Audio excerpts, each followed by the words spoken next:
Okay, let me start from the beginning. I always worked the graveyard shift at a 24-hour pharmacy in a small town here in rural Ohio. I won't say which one, because I know a lot of people around here know each other. But anyway, for those who have never experienced this type of shift, let me tell you, after midnight, it's another world. The store is practically deserted. You serve maybe 3 or 4 customers an hour, tops, and most of the purchases are basic stuff. A soda, a packet of instant noodles, milk, maybe some simple medicine. The counter has a thick glass window for security, and honestly, I've always loved that. It kept me isolated in my corner without having to really face anyone. I spent my nights reading, mostly horror books. Vampires, werewolves, witches. That stuff has always fascinated me, so much so that my tattoos are all related. The most visible is a huge bat that covers almost my entire chest. My colleagues always complained that I looked like I came out of some gothic rock show, all in black. But at work, I was forced to wear that ridiculous pink lab coat. Really ridiculous. And me, I didn't care. I didn't mind looking strange. Every time I got my paycheck, I went straight to an area in the center called Briar Alley. There are some esoteric shops, alternative clothing stores, some underground bookstores, and one shop in particular that always caught my eye. Crow's Curiosities. It was managed by an old, quiet guy. Mr. Crow, everyone called him that. He sold incense, candles, old books, clothes, but he also did consultations in the back of the store. There were rumors that he dabbled in real magic, like heavy stuff, but to me that was always just part of the charm of the place. I liked seeing the people who showed up there. Guys in suits, fancy ladies, even some farmers who came from neighboring towns. But I myself never took this spell thing very seriously. Actually, to be honest, I even thought it was kind of ridiculous. Anyway, everything followed this quiet routine. Work at night, books, cigarette on break, my trips to Briar Alley, until one night, everything changed. It was around 2 in the morning when she appeared. Blonde, beautiful. I could only see her face and part of her hair because of the pharmacy glass, but she had these huge round eyes, like those of an antique doll, and eyelashes so long they seemed to have been made by hand, the kind of beauty that leaves you speechless for a few seconds. But you could also see that she was nervous. Her clothes were too worn, her face a little dirty. She seemed tense, almost scared. She asked me for some children's medicine, cheap stuff for a fever. I realized right away she was counting the coins she had in her hand, desperate to know if she had enough. I don't know how to explain it. I felt something in my chest. That girl seemed broken, lost, and at the same time, there was something about her that pulled me in. I saw myself there in front of her, wanting to do anything to help. I told her not to worry, that if she didn't have enough money, I would make up the difference myself. She gave me a shy smile and said thank you. She told me that she had a 1-year-old baby, that the child's father was gone and didn't leave any money at home. She spoke quickly, as if she wanted to vent, but was ashamed. I tried to make conversation, to find out more. I asked if she didn't have family to help. She looked away, said that she washed clothes for the neighbors, did cleaning and barely earned enough for the basics. Before she left, I blurted out something I didn't even think about. If you want to come back later just to talk, I'm always here. She thanked me again, took the medicine and disappeared into the night. And I stood there, looking through the window with that strange knot in my stomach. She didn't come back in the following days, and I began to notice that I was waiting. Until one day, by pure luck, I ran into her early in the morning, pushing a rickety stroller. It was the first time I saw her without glass between us. She was even more beautiful up close. I talked to her again. She told me that the guy was still useless, that her mother would only help if she left him. I asked her name, Pamela. Pam. From there, well, things started to get out of control. After that first meeting, I kept hoping to see her again. It seemed like any customer who showed up at dawn no longer had a face or voice. Only she mattered. Then one day, by chance, I saw her walking with a baby carriage. She was different in the daylight, tired, thin, with clothes almost tearing, but still beautiful in a helpless way. I struck up a conversation. She smiled in her sad way and let slip that she needed work. That's when I said, without thinking, "What if you worked here, on the night shift? I could teach you everything." She hesitated. She said that her mother would only help with the baby if she left her boyfriend, that useless guy who always left her in the lurch. I insisted. I said that I would talk to my manager, that I could work something out. Days later, she showed up with a different gleam in her eyes and told me that her mother would agree to take care of the child. I pulled some strings and, without much difficulty, got her hired. She was perfect for the graveyard shift, discreet, polite, and, well, I wanted her nearby, no matter the reason. I thought it would be a good thing. I thought everything would finally fall into place. But then came the first training night. I couldn't hold back. After showing her the basics of the cash register, the restocking, how to deal with the crazy people who show up at dawn, I started talking too much. I told her that I could help with the baby, that we could share a place, that she didn't have to depend on any man anymore. But I didn't speak like a friend. I spoke like someone who wants, like someone who desires, like a jerk would. Except it wasn't a guy, it was me. Pamela didn't say anything. She became serious, but didn't cut me off right then. She just murmured that she needed to think. Deep down, I knew she was uncomfortable, but I kept thinking I could fix it, that I could save her from that hole. The next shift, when she arrived, I noticed something different. She stuck a photo on the side of the cash register, taped on. It was her, her boyfriend, and the baby. The guy was holding his daughter in his arms, smiling, a silent message, very clear. I already have someone. That photo burned me every time I looked at it, but I couldn't avoid it. At the moment when she went to the storage room, I tore the photo off and shoved it in my pocket. At home, I carefully tore off the part where he appeared, threw it away. I kept only her and the child.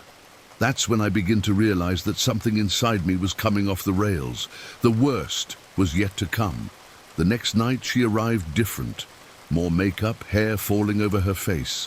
She looked down all the time.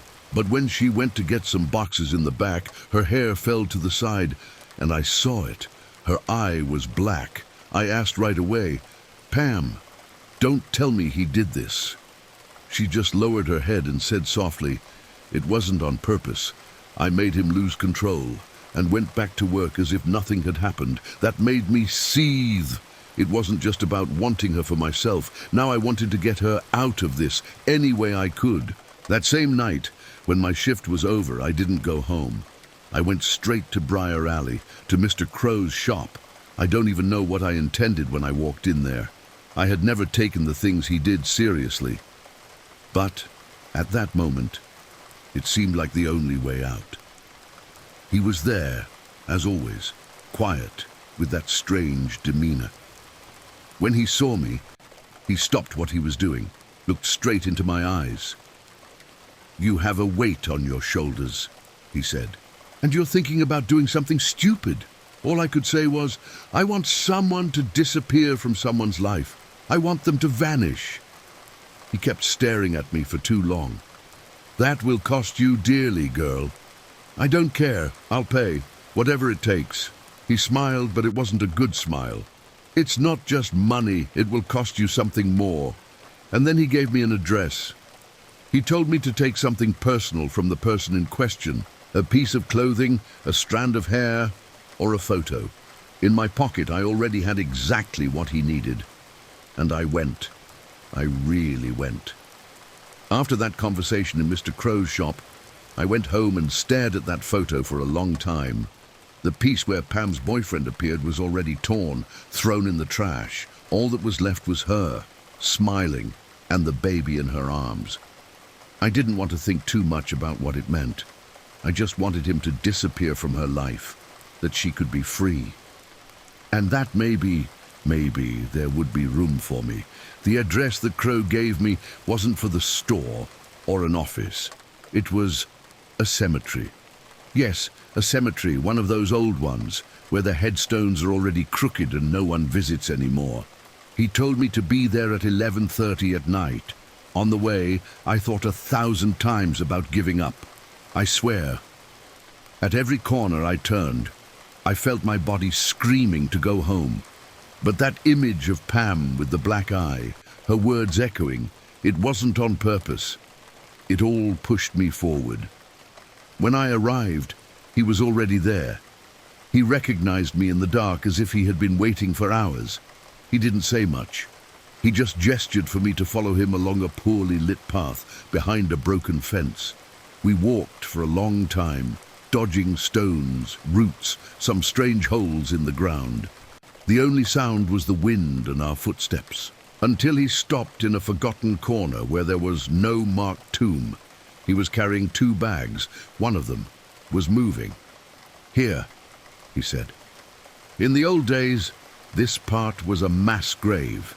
He explained to me that no one visited that area anymore, that it was abandoned land, full of restless dead. My hands were already sweating cold, but I stayed there, watching him open the bag. From inside, he took out a black chicken. Seriously, I thought that only existed in movies. Are you sure you want to continue?" he asked, looking straight into my eyes. I could only nod yes. I had already gone too far to turn back. He drew a circle on the ground with a mixture that looked like flour and ash. He told me to dig a small hole inside the circle and bury the photo I brought with the image of the guy. When I finished, he handed me a knife, heavy, old, with a bone handle. "Hold her by the neck, firmly. When I tell you to, cut." The chicken was struggling, her wings strong. My heart was beating so loud that I thought I was going to faint right there. That's when he began to recite some words. It wasn't Latin or English or anything I recognized. The air became heavy, dense. It wasn't a common cold. It was a cold that seemed to come from inside the earth. And then it was as if the ground breathed. The dust began to swirl around the circle, but there was no wind at all. There was no sound. You couldn't hear crickets, nothing, as if the world had stopped there. He looked at me, nodded his head. I took a deep breath and cut. The blood gushed straight into the ground, in the place where the photo was buried. The chicken was trembling in my hands, and I tried not to look while her body went limp. As soon as everything stopped, the whirlwind of dust fell heavily on the ground. The air returned to normal, but I swear I didn't feel relieved. Crow took the rest of his things, erased the circle with his feet and said, "It's done." On the way back, he hardly spoke to me. He just looked at me once and said, "There's no point in asking for something like this and expecting to get away unscathed." I paid the agreed amount without even remembering how much money I had taken. My head was somewhere else. I got home almost at dawn. I couldn't sleep. I just thought about whether it would work, whether it would change anything. And look, days later it did change. Pam's boyfriend was shot. 4 shots in the middle of the street, they said. Dead. But nothing happened the way I imagined. But I think I'm already writing too much again. I'll come back to tell you how Pam reacted and how things started to get wrong. If anyone has ever done anything similar, tell me, is there any going back? The hardest part is that, in my head, I thought that was going to fix everything. But what came next was something else, something much darker, and honestly, I don't know if there's any going back. Soon after the night in the cemetery, I started to notice some strange coincidences. People talking quietly in the pharmacy, some customers who seemed to avoid me. But I didn't care.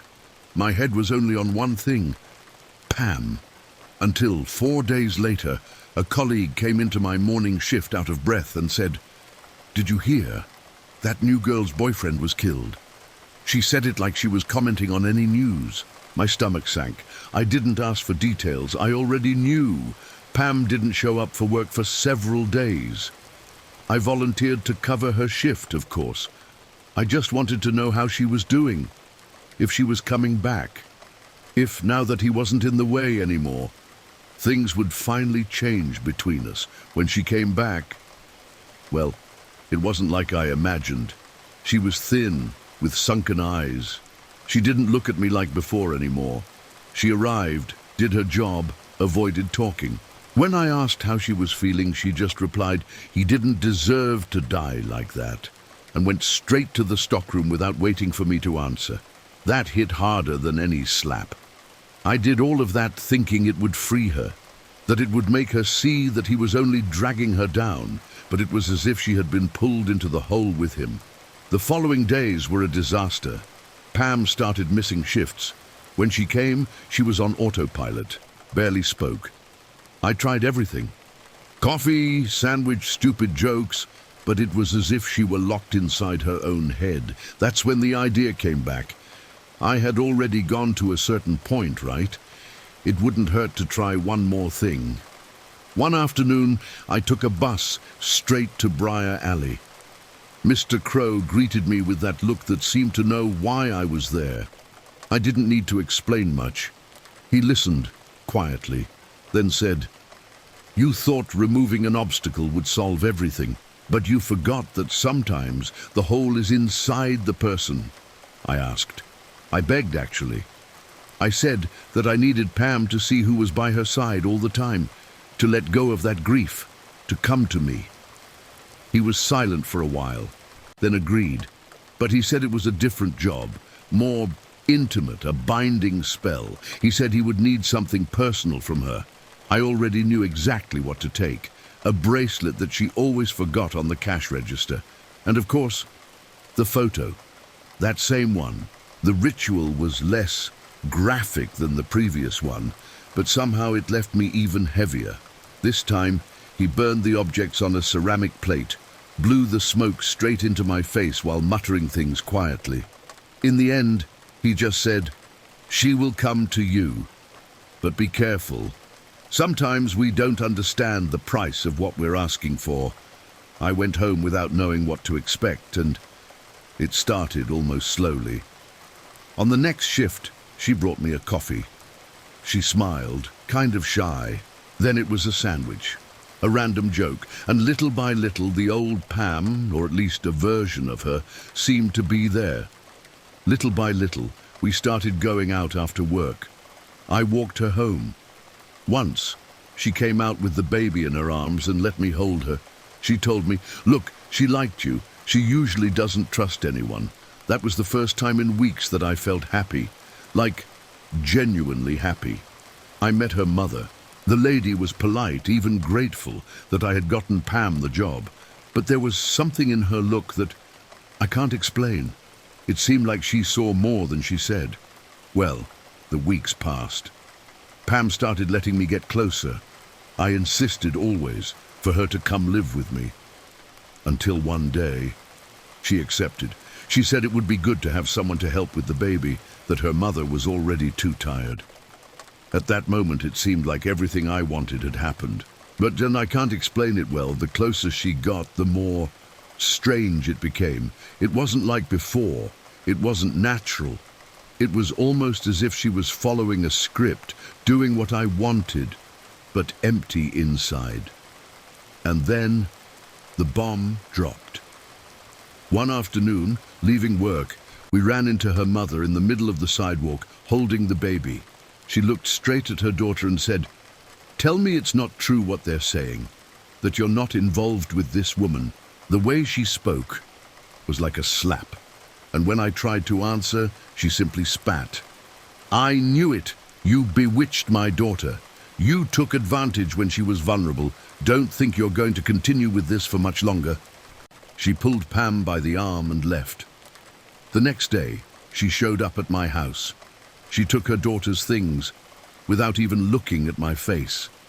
Since then, Pam has disappeared. She hasn't shown up for work anymore. She doesn't answer calls. Sometimes I see her from afar on the sidewalk, playing with the baby. She seems so light, so free. While me, at work, My colleagues avoid looking me in the eye. Customers pretend they don't see me. When I'm on the graveyard shift, the store is empty. Sometimes I think the lights flicker more than they should. There's a weight in the air, you know. Today they transferred me to the day shift. They said it's because of the traffic. But I know. I'm starting to think there's something stuck to me since that night in the cemetery. I'm thinking about going back to Crow, maybe asking to undo it. But what if it's too late? Since that afternoon when Pam's mother showed up and took her away, it feels like something was ripped out of me. At first, I tried to insist. I went by her house a few times, knocked on the door. Nothing. At work, my colleagues stopped even pretending to be friendly. Customers looked away, spoke only to the other attendants. I was turning into a ghost in there. No one said anything directly, but you could feel it. The kind of thing that runs along the edges, you know? As if everyone knew something about you, and you were the last to know. That's when one night, after another dragged-out shift, I decided. I took the bus to Briar Alley again. I went back to Mr. Crow's shop. When I entered, he was already in the back, as if he had been waiting for me the whole time. He didn't ask much. He just looked at me with that tired face and said, "You want everything to go back to normal, don't you?" I could only shake my head. I felt my throat tighten. I was tired. I couldn't take that weight anymore. He asked me to sit down. He took an egg, one of those brown ones, and started passing it over my body, muttering things. The air inside the shop was still too hot, almost suffocating. When he finished, he broke the egg into a glass of water. What I saw there, I can't explain. The water clouded in a strange way, almost like threads wrapping around the bottom of the glass. He looked, was silent for a while, and then said, "There's no binding anymore." Someone broke it. Right away I knew. Pam's mother. She knew what I had done. She probably took her daughter to someone like Crow. Or worse. He stared at me firmly. "I told you this would cost you dearly. Now, girl, the problem isn't her anymore. It's you." I asked if it was possible to undo everything, to go back to being who I was. He just shook his head. "Sometimes we open doors that we can't close. But take this." He gave me a small pendant made of dark metal, hanging on a leather cord. "Wear this. It will protect you at least. The rest, you're going to have to carry." I left the shop with it in my hand, feeling like it weighed a ton. Since then, things haven't gotten better. If before I liked the solitude of the night shift, now it's different. Now, the silence is heavy. The lights seem dimmer, as if the pharmacy always has a dark corner that the eyes can't reach. No one talks to me at work.